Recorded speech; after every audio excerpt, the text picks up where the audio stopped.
কর্মসংস্থানের ক্ষেত্রে আরেকটি প্ল্যানের কথা আপনাদেরকে উল্লেখ করি। যেমন আইটি সেক্টরে আমাদের অনেক ইয়াং ছেলে মেয়ে আছে যারা আইটি সেক্টরে কাজ করছেন।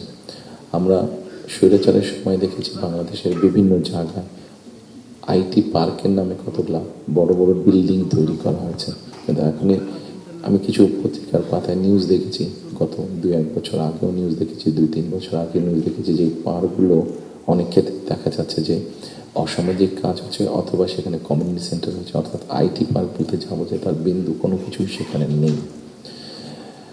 প্রিয় সম্মানিত উপস্থিতিবৃন্দ, আমরা এই আইটি পার্কগুলোকে একটু ডিফারেন্টভাবে নিয়ে আসতে চাইছি। আমাদের বিভিন্ন জায়গায় যে আইটি পার্কগুলো আছে, এই আইটি পার্কগুলোকে আমরা ওই এলাকায় যদি আমরা বের করতে পারি, আমাদের তরুণ সমাজের কারা কারা আইটিতে কাজ করছেন, অনেকেই কাজ করছেন, কেউ কাজ করছেন ডাটা প্রসেসিংয়ে, কেউ কাজ করছেন হয়তো কোনো রকম ডিজাইনিংয়ে, কেউ কাজ করছেন হয়তো অনলাইন শপিংয়ের, শপিং মানে অনলাইন ট্রেড করছেন অনেকে।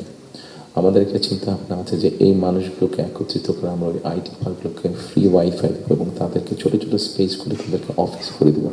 এখন হয়তো তারা হলে যারা থাকছেন, যদি স্টুডেন্ট হয়ে থাকেন হলে বিছানার উপরে কাজ করছে, তাহলে মেসে থাকলে মেসের ওই ছোট্ট কোনায় কাজ করছে, অথবা বাসায় থাকলে হয়তো বিছানার উপরে বসে কাজ করছে, অথবা ছোট্ট একটা টেবিল চেয়ারে কাজ করছে। কিন্তু আমরা যদি তাদেরকে একটা স্পেস করে দিতে পারি, তাহলে কিন্তু তারা তাদের বিজনেসটা অনেক ফ্লরিশ করতে পারবে এবং স্বাভাবিকভাবে তার বিজনেস যখন ফ্লরিশ হবে, সে তখন আরও হয়তো তার মতন আরও কয়েকজনকে একসাথে নিয়ে আরও একটু বড় কোম্পানি করবে।